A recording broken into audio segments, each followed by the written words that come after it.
Salomo mulai mendirikan rumah Tuhan di Yerusalem, di Gunung Moria, di mana Tuhan menampakkan diri kepada Daud ayahnya, di tempat yang ditetapkan Daud, yakni di tempat pengirikan Ornan, orang Yebus itu.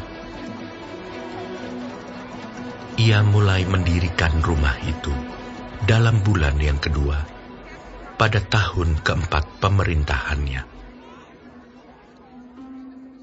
Inilah ukuran dasar yang dipakai Salomo untuk mendirikan rumah Allah.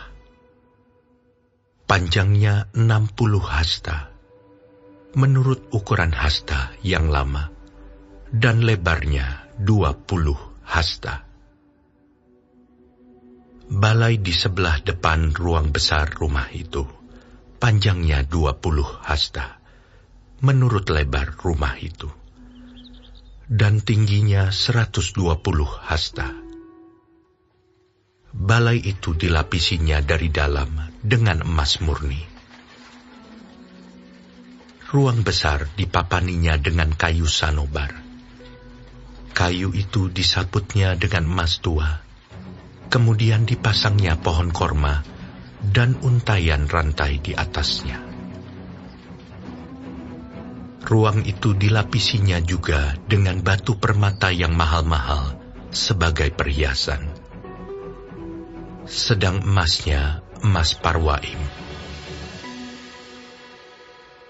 Demikianlah ruang itu.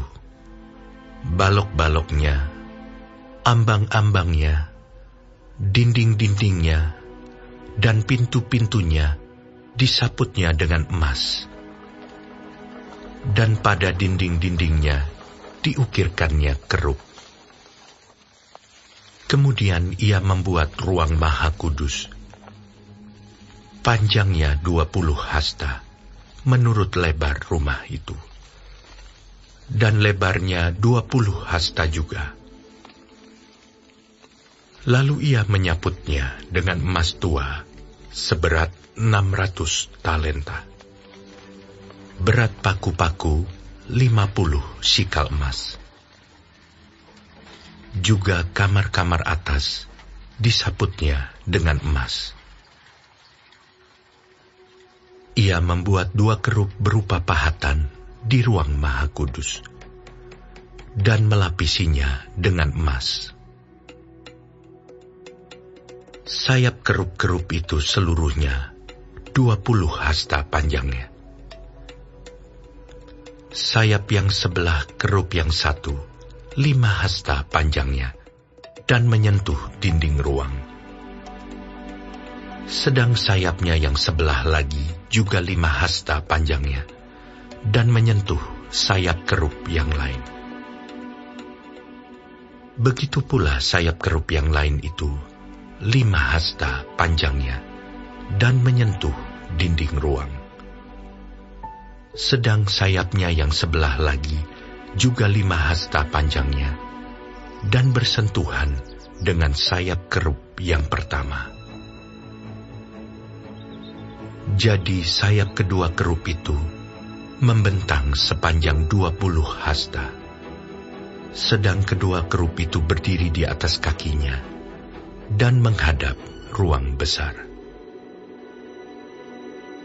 Kemudian ia membuat tabirnya dari kain ungu tua, kain ungu muda, kain kirmizi, dan lenan halus, dan menggambarkan kerubim padanya. Di depan rumah itu dibuatnya 2 tiang, yang tingginya 35 hasta, dengan ganja di kepalanya masing-masing setinggi 5 hasta.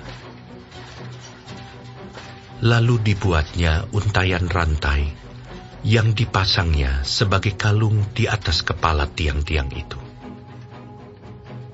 Dan dibuatnya 100 buah delima yang dipasangnya pada untayan rantai itu.